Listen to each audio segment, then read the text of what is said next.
எனக்கு விக்ரம் சார் பற்றி நான் சின்னதாக நான் சொல்லிக்கிறேன். எனக்கு நான் என்னுடைய திரைப்படங்களில் நடித்த நிறைய நடிகர்களை பார்த்து பயங்கரமாக மிரண்டு போயிருக்கிறேன்.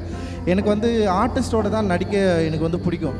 ஆர்டிஸ்ட் மீன்ஸ் வந்து நடிப்பை வந்து பயங்கரமாக என்ஜாய் பண்ணுறவங்க கூட தான் வந்து என்னால் ஒர்க் பண்ணவே முடியும். அது வெறும் ஒரு ஒரு தொழிலாகவோ இல்லை வியாபாரமோ எனக்கு அப்படி இருக்கிறவங்க கூட நெருங்கவே முடியாது. நான் பார்த்த பயங்கர எக்ஸ்ட்ரானரி ஆர்டிஸ்ட் 2 பேர் இருந்தாங்க. அதில் ஒன்று வந்து இங்கே இருக்கார் அண்ணன் பசுபதி அண்ணா வந்து இருக்கார். நான் மிரண்டு போயிருக்கேன். ஏன்னா பசுபதி என்ன சொன்னார், ஒரு இயக்குனர் என்ன சொல்கிறாரோ அதுதான் நான் செய்வேன்னு சொல்கிறார். நான் வந்து நடித்து காட்ட மாட்டேன். பசுபதி அண்ணன்கிட்ட நான் இன்றைக்கி வரைக்கும் என்னுடைய ஆர்டிஸ்ட்கிட்ட நான் நடித்து காட்டினதே கிடையாது.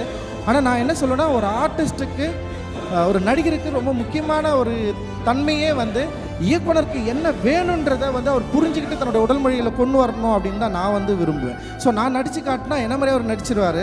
பட் ஆனால் வந்து நான் நடித்து காட்ட மாட்டேன். நீங்களே பண்ணுங்கண்ணான்னு சொல்லுவேன். ஆதரவற்ற முதியவர்கள் உங்கள் உதவியை எதிர்பார்த்து இருக்கிறார்கள்.